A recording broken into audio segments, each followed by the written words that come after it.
करुणा के सागर तथागत गौतम बुद्ध के चरणों में नमन करते हुए, संविधान निर्माता बाबा साहब बी.आर. अम्बेडकर के चरणों में नमन करते हुए, शिक्षा की ज्योत जलाने वाली सावित्रीबाई फूले के चरणों में नमन करते हुए और बहुजन समाज में जन्मे सभी संतों गुरुओं महापुरुषों के चरणों में नमन करते हुए मैं अपनी वाणी को शुरू करता हूँ।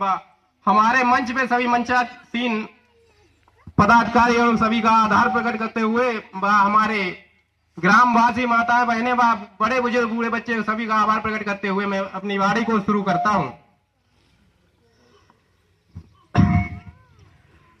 बाबा साहब का तो नाम सभी ने सुना होगा, जो संविधान के रचयिता है। ये देश बाबा साहब के संविधान से चल रहा है। सर्वप्रथम संविधान के रचयिता बाबा साहब बी.आर. अम्बेडकर के चरणों में नमन करते हुए मैं अपनी वाणी को शुरू करता हूं। बाबा साहब ने इस साइड करो, हेलो हेलो, आवाज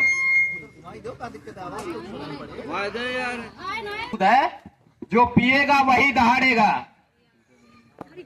शिक्षा वो सैनी का दूध है, जो पिएगा वही दहाड़ेगा। इसलिए हम लोगों को सर्वप्रथम शिक्षा पे ध्यान देना चाहिए।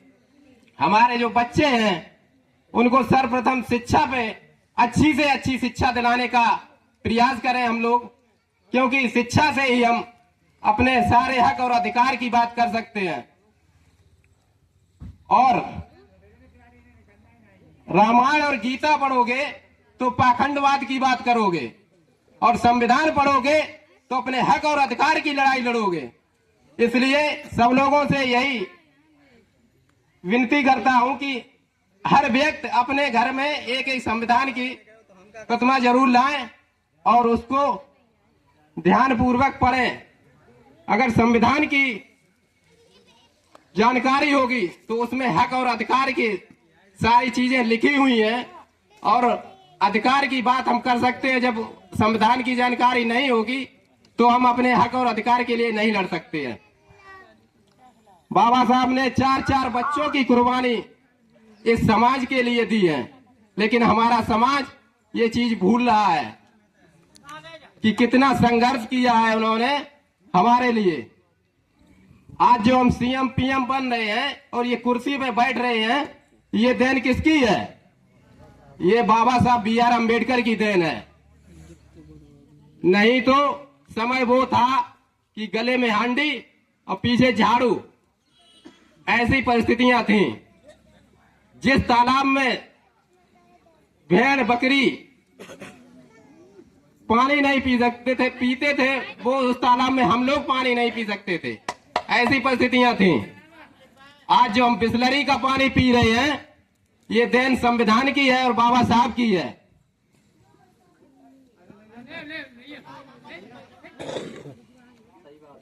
बाबा साहब ने ही हमारे हक के लिए अपना सारा जीवन व्यतीत कर दिया है, लेकिन हमारे लोग ये वोट का अधिकार जो दिया है बहुत संघर्ष से मिला है।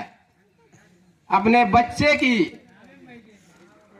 अर्थी छोड़ के वोट के अधिकार के लिए बाबा साहब गए थे, लेकिन उस चीज को हम लोग भूल गए हैं। वोट का अधिकार कैसे मिला है, कितनी कुर्बानियां हुई हैं, ये चीज को हम नहीं जानते। हम लोग एक 70 रुपए में बिक जाते हैं और इस चीज को ध्यान नहीं देते कि हमें, अगर हम ऐसा करेंगे तो आगे इसका परिणाम क्या मिलेगा। इसलिए हम लोगों को बहुत समझना पड़ेगा कि ये समय का दौर चल रहा है, ये परिस्थितियां हैं। बहुत इन परिस्थितियों को देखते हुए हम लोगों को बहुत ही संघर्ष करना पड़ रहा है। गांव-गांव जाके लोगों को जागरूक करने का प्रयास कर रहे हैं, फिर भी लोग साथ देना नहीं चाह रहे हैं।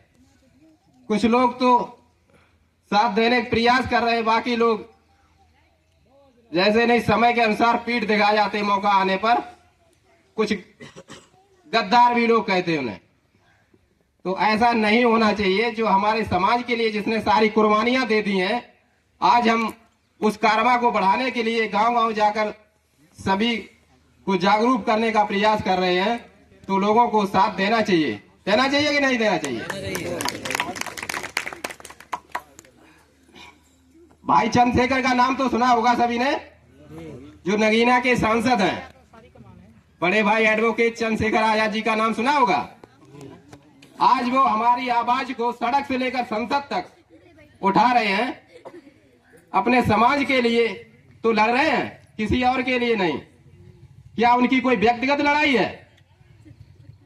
व्यक्तिगत तो लड़ाई है नहीं, सिर्फ अपने समाज के लिए 16-16 महीने जेल काटी है। रीढ़ की हड्डी में 2-2 इंच गैप हुआ है, पैर के नाखून खींच लिए। इतना कोई झेल सकता है? 4-4 गोलियां खाई इस समाज के लिए, फिर भी समाज संघर्ष करने के लिए साथ नहीं दे रहा है। देना चाहिए कि नहीं देना चाहिए? तो हम लोगों को समझना पड़ेगा कि आगे आने वाले, अगर हम लोग संघर्ष करेंगे तो हमारे आगे आने वाली पीढ़ी देखेगी कि हाँ, हमारे बड़े बुजुर्गों ने संघर्ष किया था तो आज हम इस मुकाम पर हैं। हमारे बाबा साहब ने संघर्ष किया है तो हम आज कुर्सी पर बैठे हुए हैं। बाकी ये कुर्सी नसीब नहीं होती। ठीक है, मैं इसी से अपनी वाणी को विराम देता हूं। सभी को क्रांतिकारी जय भीम।